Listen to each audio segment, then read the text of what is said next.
שלום לכם. אם הגעתם אלינו, כנראה שהילד או הילדה בדרך לטיפול אורתודונטיטי קצת אחר, כזה שכולל מכשיר להרחבת חך, מה שנקרא RPE. נכון.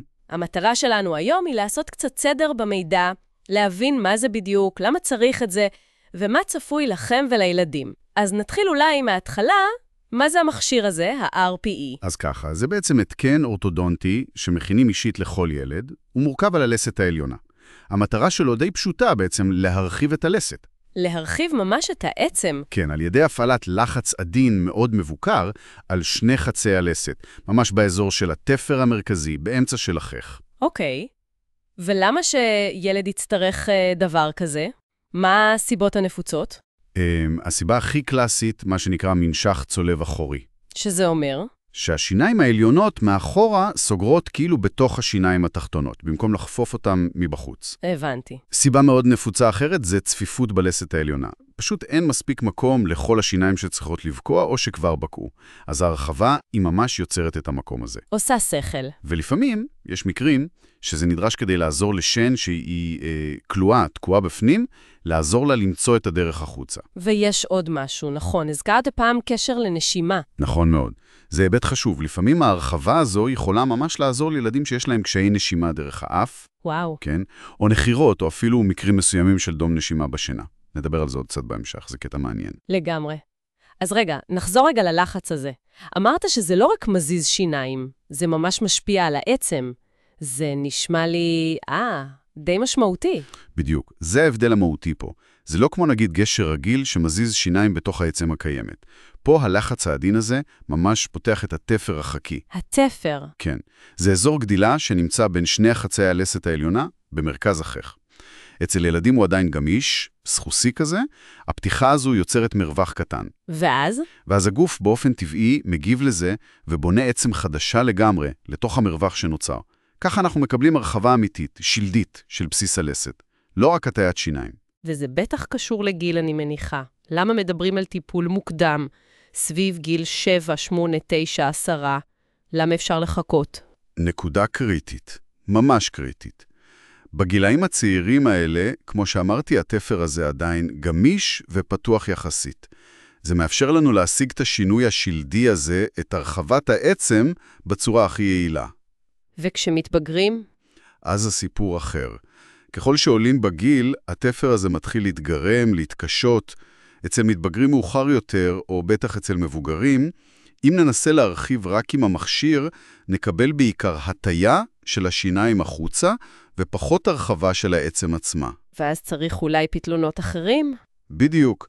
טיפול מוקדם פשוט נותן תוצאה יציבה יותר לאורך זמן, והוא יכול למנוע צורך בטיפולים הרבה יותר מורכבים בעתיד, לפעמים אפילו ניתוח ממש. טוב, בוא נדבר תכלס על החוויה עצמה, של הילד וגם של ההורים שמפעילים את הבורג הזה. איך מסתגלים לדבר כזה בפה? יש תופעות לוואי, זה כואב? תראי, זה טבעי לגמרי שתהיה תקופת הסתגלות קצרה. זה משהו חדש בפה, בימים הראשונים וגם לפעמים קצת אחרי כל סיבוב של הבורג, יכולה להיות תחושת לחץ. לחץ איפה? בעיקר בחך, לפעמים בשיניים הסמוכות, ויש ילדים שמרגישים את זה אפילו קצת בגשר האף. זה לא אמור להיות כאב חזק, יותר אי-נוחות. ואפשר לקחת משהו? כן, בהחלט. משככי כאבים רגילים כמו אקמול או נורופן בדרך כלל עוזרים אם צריך. ומה עוד? לפעמים הדיבור טיפה משתבש בהתחלה. הלשון צריכה להתרגל לנוכחות של המכשיר, איפה לשים את עצמה. שין וסין. משהו כזה. וגם ריור קצת מוגבר בימים הראשונים. הגוף מגיב למשהו זר בפה. אבל חשוב לי להדגיש, כל הדברים האלה הם זמניים לגמרי, זה חולף תוך כמה ימים. אני מנסה רגע לדמיין את השיחה עם הילד או הילדה, שמסבירים להם שפתאום יופיע להם רווח, לפעמים רווח די גדול בין השיניים הקדמיות. זה בטח קצת מלחיץ, לא? גם להורים. זה נכון, זה יכול לראות קצת מוזר בהתחלה. אבל פה יש חדשות טובות וחשוב להסביר אותן. הרווח הזה, הדיאסטמה הזאת, הוא בעצם סימן הצלחה. באמת? כן, הוא מוכיח שהמכשיר עושה את העבודה שלו, שהרחבה השלדית קורית כמו שצריך, ששני חצי הלסת באמת מתרחקים זה מזה. והוא נשאר ככה?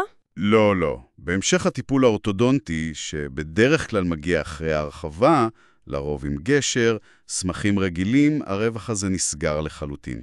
אוקיי, זה מרגיע. עוד משהו שחשוב להורים לדעת בתקופה הזו? כן, היגיינה, זה סופר חשוב. המכשיר הזה הוא קצת מסורבל לניקוי, ויכול להצטבר סביבו אוכל. חייבים לצחצח ממש טוב, להשתמש אולי בשטיפות פה לפי המלצת הרופא, כדי למנוע ריח רע וחשוב יותר דלקות חניכיים. מובן. אז אחרי שהבנו איך זה עובד ואיך מסתגלים, בוא נדבר על לוח הזמנים. כמה זמן כל הסיפור הזה נמשך? אז התהליך מחולק לשני שלבים עיקריים. יש את השלב הפעיל, שזה השלב שבו ההורים, או לפעמים הילד, מסובבים את הבורג לפי ההנחיות המדויקות של האורתודונט. כל יום? זה משתנה. לפעמים פעם ביום, לפעמים פעמיים, הרופא קובע את הקצב. השלב הזה נמשך בדרך כלל מספר שבועות, אולי חודש-חודשיים, עד שמגיעים לרוחב הלסת שרצינו. ואז מוציאים את המכשיר. עדיין לא. אחרי שמסיימים לסובב, מגיע שלב מאוד חשוב שנקרא ייצוב, או רטנציה. המכשיר נשאר בדיוק באותו מקום בפה, אבל כבר לא מסובבים את הבורג. ולכמה זמן הוא נשאר ככה? בדרך כלל סדר גודל של 4 עד 6 חודשים. חצי שנה. למה כל כך הרבה זמן? זה שלב קריטי. הוא נותן לעצם החדשה שנוצרה במרווח שרחבנו, זמן להתמלא, להתחזק, להתייצב כמו שצריך. אם נוציא את המכשיר מוקדם מדי, יש סיכון שהרחבה לא תחזיק מעמד.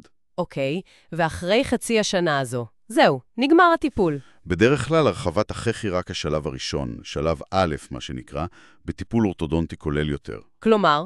אחרי שהלסת הורחבה והתייצבה והוצאנו את המרחיב, ברוב המקרים ממשיכים לשלב ב', שזה אישור שיניים מלא, בדרך כלל עם גשר, עם סמכים, קוביות, כדי לסדר את כל השיניים במיקום הסופי והאידיאלי שלהן, בקשת שהרחבנו, וגם לסגור את הרווח שנוצר מקדימה. הבנתי. הזכרת מקודם את הקשר לנשימה.